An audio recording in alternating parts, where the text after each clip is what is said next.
कभी कभी किसी दूसरे पर आंख बंद करके विश्वास करना और फिर वह व्यक्ति ऐसा काम कर जाता है जो कि कई लोगों को खून के आंसू रोना पड़ता है। हाँ, तो आज की जो कहानी है वह बिहार प्रदेश की पटना ज़िले का है। पटना ज़िला में एक थाना लगता है गोपालपुर। वहाँ एक गांव में एक परिवार रहा करता था। उस परिवार में टोटल 4 लोग होते हैं। परिवार में मुखिया का नाम अरुण होता है और अरुण के पत्नी और उनका 2 बच्चा रहा करते थे।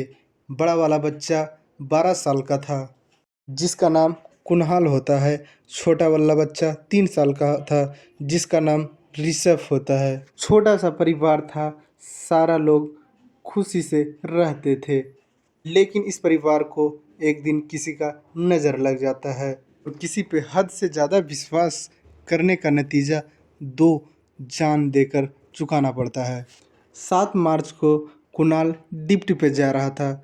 वैसे तो कुणाल कोई बड़ा काम नहीं करता था, छोटा मोटा काम किया करता था, लेकिन वह काम के लिए घर से 9 बजे निकल जाया करता था। कुणाल 9 बजे 7 मार्च को घर से निकल जाता है और उसका पत्नी भी कुछ काम के लिए घर से निकल जाती है उसी वक्त। लेकिन जब उसका पत्नी घर लौटती है तो वह देखती है कि उनका जो दोनों बच्चा होते हैं कुणाल और ऋषभ, वो दोनों घर में नहीं हैं। कुणाल बड़ा था और वो कभी कभी अपने दोस्तों के साथ खेलने के लिए चला जाता, लेकिन छोटा बच्चा जो था वह घर पे ही खेला करता। लेकिन 7 मार्च को जब उसके मम्मी मार्केट से घर लौटती है तो देखती है कि ना ही तो कुणाल है ना ही तो ऋषभ है। कुछ टाइम तक घर में ही इंतज़ार कर लेती है कि शायद कुणाल अपने छोटे भाई को लेके बाहर गया होगा। लेकिन घंटे 2 घंटे बीत जाने के बाद कुणाल और ऋषभ दोनों घर नहीं आते हैं। फिर उनका मम्मी गांव के घर घर में जाके पूछने लगती है, लेकिन गांव का कोई भी व्यक्ति कुणाल और ऋषभ को कहीं आते जाते हुए नहीं देखा था। तो सारे लोग यही बोलते हैं कि हम तुम्हारे बेटे को कहीं आते जाते हुए नहीं देखे हैं। अब कुणाल और ऋषभ के मम्मी अपने हस्बैंड को फ़ोन करती है अरुण को इस बारे में बताती है। अरुण भी काम छोड़कर भागा हुआ घर चला आता है। घर आने के बाद अरुण भी अपने रिश्तेदारों में, दोस्त यारों में फ़ोन करके पूछता है, लेकिन कोई भी उसका बेटा का पता नहीं बताता। सुबह से शाम हो गया था लेकिन ऋषभ और कुणाल का कुछ पता नहीं चल रहा था। फिर गांव का कुछ मुख्य लोग बताते हैं कि तुम जाकर पुलिस स्टेशन में अपने बच्चे का मिसिंग का रिपोर्ट लिखवा दो।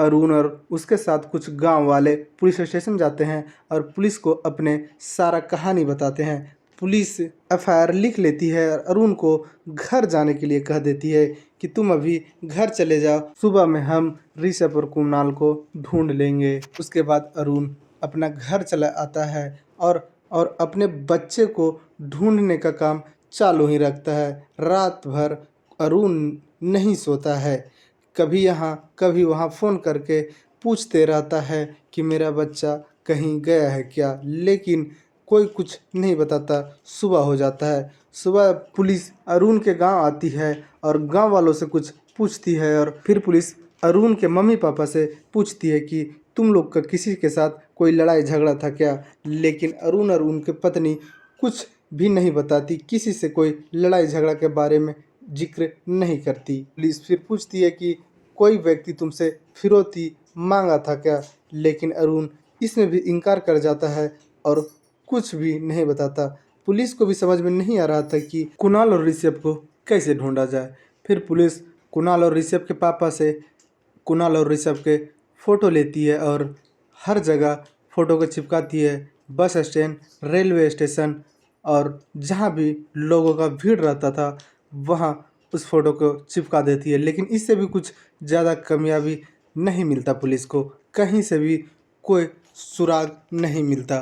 बार बार पुलिस अरुण के गांव आती और लोगों से पूछताछ करती। वहाँ के लोगों का भी पुलिस से विश्वास उठ जाता है और पुलिस को वहाँ के व्यक्ति अनाप शनाप बोलने लगते हैं कि आपसे कुछ नहीं होगा तो केस को हम लोग क्यों ना आगे बढ़ा दें।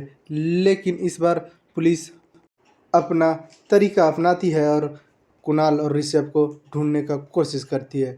पहले तो फिर से अरुण के पास आती है पुलिस और अरुण से पूछताछ करने लगती है, लेकिन अरुण कुछ नहीं बताता। फिर अरुण के पत्नी से पूछताछ करती है। अरुण के पत्नी भी कुछ नहीं बताती, वह साफ साफ हर बात पे इनकार कर जाती है। फिर पुलिस गांव वालों से लास्ट बार पूछती है कि अरुण या तो फिर अरुण के पत्नी का किसी के साथ कोई चक्कर है क्या, लेकिन सारे व्यक्ति बताते हैं कि अरुण का कोई किसी के साथ चक्कर नहीं है, वह बहुत सीधा व्यक्ति है। लेकिन अरुण के पत्नी का एक व्यक्ति से चक्कर होता है।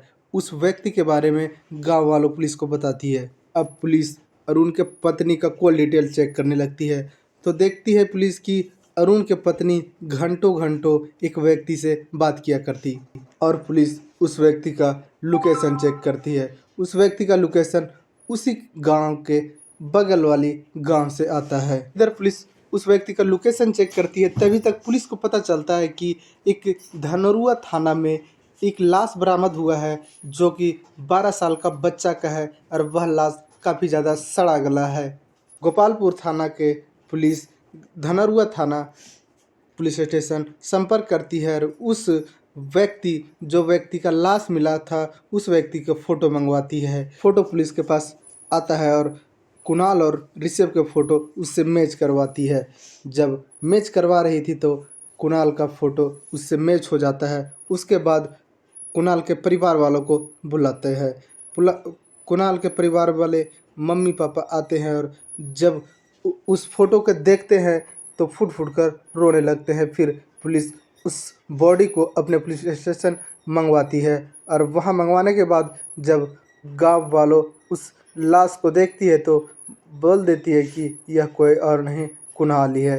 फिर पुलिस बॉडी को कब्जे में लेती है और उसे पोस्टमार्टम के लिए भेज देती है। पोस्टमार्टम होने के बाद इधर उस बॉडी को अरुण को दे दिया जाता है। अरुण फिर उस बॉडी को अंतिम संस्कार करती है, और 2 दिन के बाद पोस्टमार्टम रिपोर्ट भी आ जाता है। पोस्टमार्टम रिपोर्ट में आता है कि ज़्यादा ब्लड बहने से कुणाल का मौत हुआ है, और गर्दन को धारदार हथियार से काटा गया है। इधर पुलिस को अरुण के पत्नी पर शक ही था कि वह जिससे बात करती है उससे पुलिस पकड़ने के लिए तैयारी करती है, और उस व्यक्ति के लोकेशन पे जाकर पुलिस उस व्यक्ति को पकड़ लेती है। और वह व्यक्ति से नाम पूछती है पुलिस, तो उसका नाम गणेश होता है। गणेश को जब उस महिला के बारे में पूछा जाता है तो गणेश उस महिला से अपना संबंध के बारे में कुछ भी नहीं बताता।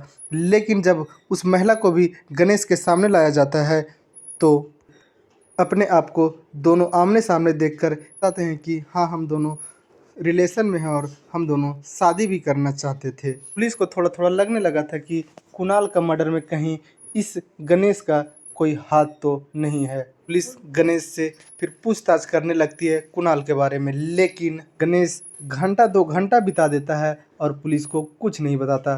फिर पुलिस को गुस्सा आता है और पुलिस अपना हरकत दिखाती है, तो गणेश टूट जाता है और एक कहानी सुनाता है। बताता है, साहब हम एक राजमिस्त्री हैं और ऑटो चालक भी हैं, और हम अरुण के पत्नी को तभी से जानते हैं। अरुण का घर का काम करवाना था और वो हमसे संपर्क करता है। उसका घर पे हम काम करने के लिए आते थे, लेकिन काम के दौरान अरुण के पत्नी का चाल चलन हमें अच्छा लगता है, बातचीत अच्छा लगता है, और हम अरुण के घर पे ओवर काम कर दिया करते, जिससे अरुण और अरुण के पत्नी हमसे काफ़ी ज़्यादा खुश रहते।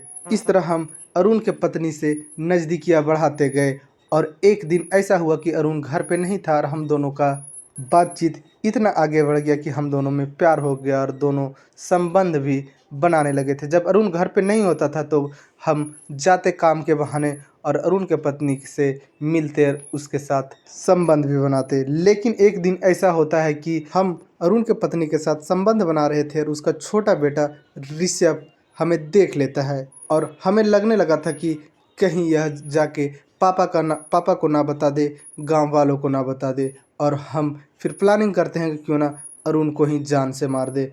और एक दिन ऋषभ स्कूल से घर पे आता है, ऋषभ के घर पे ही हम बैठे हुए थे। ऋषभ को चॉकलेट खिलाने के बहाने अपना ऑटो में बिठाते हैं और उसे लेकर वहाँ से जाने लगते हैं। तभी ऋषभ का भाई कुणाल भी हम लोग को देख लेता है, लेकिन कुणाल से हम नज़र मोड़ के आगे बढ़ने लगते हैं और कुणाल हमारा पीछे पीछे आने लगता है और हम धनरुआ थाना के एक सुनसान जगह पे पहुंचते हैं और ऋषभ को नीचे उतारते हैं और उसका गर्दन काट देते हैं और काटने के बाद एक गड्ढा खोदते हैं और ऋषभ को वहीं दफना देते हैं। और जब हम वहाँ से निकलते तो देखते हैं कि कुणाल भी हमारा पीछे खड़ा हो सब देख रहा था और फिर हम कुणाल को भी पकड़ के कुणाल का गर्दन काट देते हैं। और ऋषभ को दफनाने में ज़्यादा वक्त लग गया था, इसीलिए हम कुणाल को दफनाए नहीं थे, उसे उसी तरह गर्दन काटकर वहाँ से हम निकल जाते हैं। पुलिस जब गणेश का सारा बात सुनती है तो पुलिस का भी पैरों तले जमीन खिसक जाता है कि एक साधारण व्यक्ति इस तरह से दो बच्चे को कैसे कत्ल कर सकता है। लेकिन यही सच था। फिर पुलिस इन तीनों के ऊपर चार्जशीट तैयार करती है और मामले को कोर्ट भेज देती है। अब इन तीनों में जो भी कातिल होगा जज उनको सजा देगी। इस कहानी में इतना ही। जय हिंद, जय भारत।